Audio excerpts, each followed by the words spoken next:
Hello အားလုံးပဲမင်္ဂလာပါဒီနေ့မှာတော့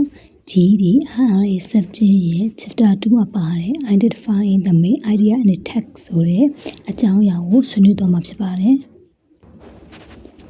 ဒီ Identifying the main idea in the text စာပိုက်မှာ main idea ကိုသတ်မှတ်ခြင်းဆိုရင်ဒီနောက်အခန်းပေါ့နော်လာမယ့်အခန်းတွေပေါ့ဒီလာမယ့်အခန်းတွေရဲ့ chapter 2 3 4အခန်းတွေရဲ့တူဒီအခြေခံလေး foundation လေးဖြစ်တယ်ပြီးတော့ကလေးတွေရဲ့ critical reading skills ကိုတိုးတက်စေတဲ့အတိုင်းတာပေးတဲ့မိခွင့်မျိုးစားလေးဖြစ်ပါတယ်အဲ့တော့ဒီ task ကပေါ့နော်စာပိုက်ရဲ့သူရဲ့စာပိုက်ရဲ့ main idea ဆိုတာကဘာလဲဆိုရင်ဒီမှာ highlight လုပ်ထားသလိုပဲသူဘာအကြောင်းအရာအများဆုံးပြောထားတာလဲဘာလို့ဆိုလိုတာလဲဆိုတာဖြစ်ပါတယ်။ကျန်တဲ့ details အသေးစိတ်တွေကဒီ main idea ဖြစ်လာဖို့ထောက်ပံ့ပေးထားတဲ့အရာဖြစ်ပါတယ်။ဥပမာနမူနာပြောမယ်ဆိုရင်ကျွန်တော်တို့မနစ်စာစားနေတဲ့ထမင်းကျော်ပေါ့။သူရဲ့အဓိကနာမည်ရောထမင်းကျော်ဖြစ်လာတယ်။တိုးတော့အဲ့မှာ details ဒီထမင်းကျော်ဆိုတဲ့အရာရလာဖို့အတွက်ဘာပါဝင်ရလဲဆိုရင်ထမင်းပေါ့နော်ပြီးတော့ဥပမာကိုထမင်းစားတို့စီတို့ကျန်တဲ့ပေါ့နော်ဟင်တီရဲ့စာဒီဖြင့်ထည့်မိရတယ်ဒါတွေက details ဖြစ်ပါတယ်အဲ့တော့ main idea တဘောတရားလည်းဒီတဘောတရားပဲဖြစ်ပါတယ်ဥပမာကျွန်မပြောလိုက်တယ်ပေါ့နော်အားလေးပါတရဲ့လေ့လာခြင်းဟာအကျိုးကျေးဇူးများရှိတယ်ဘာလို့လဲဆိုရင်ဥပမာဖြင့်ကလေးတွေရဲ့ reading skill ကိုလည်းတိုးစေတယ် critical thinking skill တွေတိုးစေလို့ပြောရဆိုရင်ကိုကျွန်မပြောလိုက်တဲ့အရာရဲ့အဓိက main idea အဓိကပြောချင်တဲ့အရာပေးစီခြင်းတဲ့အရာဘာလဲဆိုရင်ဒီအားလေးလေ့လာအားလေးပါတဲ့လေ့လာခြင်းအကျိုးကျေးဇူးဖြစ်ပါတယ်ဒါဆိုဒီအကျိုးကျေးဇူးမှာပါဝင်တဲ့အရာတွေကဒီ main idea ရဲ့ကိုထောက်ပံ့ပေးထားတဲ့အသေးစိတ်ချက်လက်တွေဖြစ်ပါတယ် Okay ဒါဆိုရင် main idea ရဲ့တဘောတရားကိုဒါနားလည်သွားပြီပေါ့နော်သူရဲ့အလုံးလုံးပုံနားလည်သွားပြီဆိုရင်တချို့စာပိုက်ဒီမှာ highlight လုပ်ထားသလိုပဲဒီ main idea ကိုဓာတ်ရိုက်ပြောထားတဲ့စာရေးသူကဓာတ်ရိုက်ပြောထားတယ်ဆိုတနည်းအားဖြင့်သူ့ဘာလို့ခေါ်လဲဆိုရင် explicit လို့လည်းခေါ်တယ်ရှင်းရှင်းလင်းလင်း clearly stated ပေါ့နော်သူပြောချင်တဲ့ဟာကိုသူပြချင်တဲ့အကြောင်းအရာကိုဒီစာပိုက်ရဲ့ main idea ကိုရှင်းရှင်းလင်းလင်းဖော်ပြထားဖြစ်ပါတယ်အဲ့ဒါကို topic sentence လို့လည်းခေါ်ပါတယ်အဲ့လိုမျိုး main idea ကိုစာရေးသူကသူပြောချင်တဲ့သူပေးချင်တဲ့ main idea ကိုဓာတ်ရိုက်ဖော်ပြထားတဲ့ explicit ရှင်းရှင်းလေးဖော်ပြထားတဲ့ဆိုရင်သူဒီအထူးပြီးရှာစရာမလိုပါဘူး topic sentence ဖြစ်တဲ့အတွက်သူဒီစာပိုက်ရဲ့သူရဲ့စာပိုက်ရဲ့ပထမဆုံးစာကြောင်းမှာရှိပါလိမ့်မယ်ခဏနေရကျွန်မပြောလိုက်သလိုပဲပေါ့နော်အားလေးဘာတရဲ့ဝင်လာခြင်းအကျိုးကျေးဇူးအများကြီးရှိတယ်ဒါဆိုကျွန်မကဒီကိုပြောချင်တဲ့အကြောင်းအရာရဲ့ main idea ကိုအရင်ဆုံးပြောလိုက်တယ်အဲ့ကျိုးကျေးဇူးတွေကဘာလဲဆိုတာကိုအသေးစိတ်တွေကိုနောက်မှထပ်ဖြစ်ပြောတယ်ဒါဆိုရင်အဲ့ဒါဆိုလို့ရှိရင်သူဆိုလိုချင်တာသူဘာကိုဆိုလိုချင်တာလဲလို့အရင်ကြီးအသေးစိတ်လိုက်ပြီးစဉ်းစားစရာမလိုတော့ဘူးဘာလို့လဲဆိုရင်ကိုဆိုလိုချင်တဲ့အကြောင်းအရာကို main idea ကိုအရင်ဆုံးပြောလိုက်လို့ဖြစ်တယ်အခုလည်းပဲတချို့စာတွေမှာကျတော့ main idea ကိုစာရေးသူကတော့ဓာတ်ရိုက်ဖော်ပြထားတယ်ဓာတ်ရိုက်ဖော်ပြထားတယ်ဆိုရင်အရင်ကြီးထူးရှားစရာမလိုဘူးဒီမှာအသေးစိတ်တွေလိုက်ပြီးတော့မှအရင်ကြီးဖတ်စရာမလိုဘယ်မှာရှိတယ်လဲဆိုရင်စာပိုက်ရဲ့ထိပ်ဆုံးမှာရှိတယ်ဒီအကြောင်းအရာတွေကိုဒီလိုအရာတွေကိုလည်းပဲကလေးရတိထားဖို့လိုတယ်ဘာလို့လဲဆိုရင်အားလေးပါတဲ့ကိုဖြည့်တဲ့အခါမှာပေါ့နော်အချိန်ကြီးအများကြီးမရဘူးအဲ့တော့စာဖတ်တဲ့သူရဲ့ skill တွေပေါ့နော်scanning တို့ scanning တို့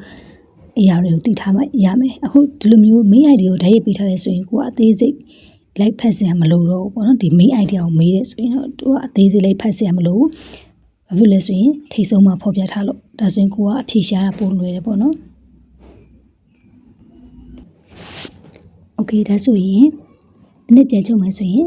စာပိုက်ဒီမှာ main idea ကိုဖော်ပြတဲ့အခါမှာပထမနည်းလမ်းကတော့ဓာတ်ရိုက်ဖော်ပြဖြစ်တယ်ဓာတ်ရိုက်ဖော်ပြရဲဆိုတာက topic sentence လို့ခေါ်တယ်စာပိုက်ရဲ့ထိပ်ဆုံးမှာရှိတယ်ဒါဆိုရင်ကိုကအများကြီးထူပြီးတော့မှအသေးစိတ်လိုက်ကြည့်စရာမလိုဘူးပေါ့နော်ဒါဆိုရင်နမူနာလေးကြည့်အောင်နော်အဲ့တော့ဒီအခုပေးထားတဲ့ဒီစာပိုက်မှာပေါ့နော်စာပိုက်မှာဆိုရင်စာပိုက်မဖတ်ခင်မှာကျမတို့ကလေးတွေကိုအရင်ဆုံးဘာလို့လဲဆိုရင်မေကွန်းဖတ်ခိုင်းတယ်ပေါ့နော်အဲ့တော့မေကွန်းကိုအရင်ဆုံးဖတ်လိုက်တဲ့အခါကျတော့ကိုရှာမယ်မေကွန်းနဲ့ပတ်သက်ပြီးတော့ focus ကိုတခြားအောင်စိုက်စီတယ်ကိုကဘယ်ချစ်လို့ကိုရှာရမှာလဲအသေးစိတ်ဖတ်စရာလိုပါလားဒါမှမဟုတ်ဂျင်နွယ်ဖတ်လို့ရသလားပေါ့နော်ဒါကြောင့်မလို့ကလေးတို့အမြဲတမ်းမေကွန်းရေးဖတ်ခိုင်းတယ်ဒါဆိုမေကွန်းကြည့်မယ်ဆိုရင်မေကွန်းက which sentence in the passage expresses the main idea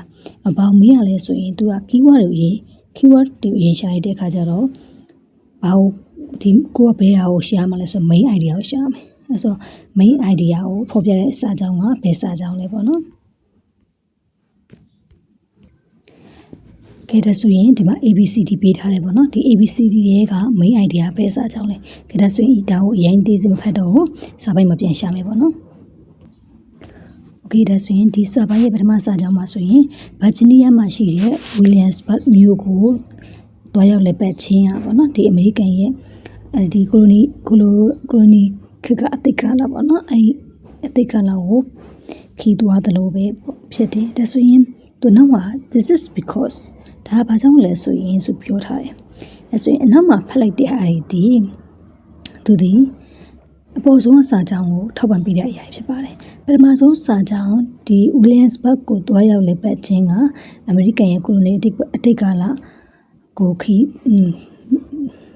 အတိတ်ကာလကိုပြန်လည်တွားရောက်တဲ့ခီးတို့ပေါ့နော်ခီးတို့နဲ့တူတယ်ခီးတို့ပုံစံဖြစ်တယ်ခီးတို့ဖြစ်တယ်ဒါဆိုရင်ဒါဒီ main idea ဖြစ်ပါတယ်ဘာလို့လဲဆိုရင် this is because ဆိုပြီးထားကျန်တဲ့ AI ဒီအဲ့ဒီခီးမှာနော်ဘာကြောင့်လဲဆိုရင်အဲ့မှာနေတဲ့လူတွေကနှစ်ပေါင်း300ပုံစံမျိုးတွားကြတယ်ဝတ်စားကြတယ် TV တွေမရှိဘူးစာကြောင်းတိုင်းဒီသူက details ခဏနေရပထမဆုံးစာကြောင်းရဲ့အသေးစိတ်ဖြစ်ပါတယ်နော်ခဏနေထမင်းကြောပုံစံမျိုးပဲထမင်းကြောမှာပါဝင်တဲ့ဟင်းသီးရွက်ကလေးတွေထမင်းတွေပေါ့နော်ပြီးတော့ဗာလဲစီတွေဆိုင်လို့ပဲသူကအသေးစိတ်ဖြစ်တယ်နော်အဲ့တော့ပထမစာကြောင်းကသူဒီ main idea ဖြစ်တယ်ဒီစာပိုက်ရဲ့ main idea ဖြစ်တယ်ကျန်တဲ့အောက်မှာပါဝင်တဲ့အဲ့မှာနေတဲ့လူတွေကဝတ်တဲ့စားတဲ့ပုံစံတွေကနှစ်ပေါင်း300ကျော်ပုံစံတွေသူတွေ TV တွေမရှိရတဲ့အစာအုပ်ပုံစံတွေပြောထားတာတွေပေါ့နော်ဒီခီးသွားတဲ့သူတွေအကြောင်းတွေပြောထားရတဲ့ပထမဆုံးစာကြောင်းရဲ့အောက်မှာပါဝင်တဲ့အသေးစိတ်ချစ်လေးဖြစ်ပါတယ်အဲ့အသေးစိတ်ဒီကိုလုံးကဘာကိုထောက်ပံ့ပေးလဲဆိုရင်အဲ့ပထမဆုံးစာကြောင်းကို support ထောက်ပံ့ပေးရဖြစ်ပါတယ်ဒါဆိုရင်ဒါ main idea ကိုရှာဖွေသူရှိသွားပြီဒါဒီ main idea ဒီစာရေးသူကဓာတ်ရိုက်ဖော်ပြထားတာပထမဆုံးစာကြောင်း topic စနစ်မှာရှိတာဒါဆိုရင်တော့ကလေးတွေကအချိန်ရိုင်းကုန်တော့မေးခွန်းတည်သွားပြီဘာရှာမှတည်သွားပြီဖလိုက်တဲ့အခါမှာဖကြည့်လိုက်တဲ့အခါမှာပေါ့နော်ပထမဆုံးစာကြောင်း main idea ဖြစ်တယ်ကျန်တဲ့အရာလေးတွေရတာအသေးစိတ်ကျန်တဲ့ဖလိုက်တဲ့အခါမှာဒါကဒီ main idea အောက်မှာပါဝင်တဲ့အသေးစိတ်ခြေလက်တွေဖြစ်တယ်ပေါ့နော်ဒါဆိုရင်အဖြေကိုလွယ်တကူပေါ့နော်ရှာအချိန်များရုပ်ကုန်တော့အဖြေကိုလွယ်တကူရှာနိုင်တာဖြစ်ပါတယ်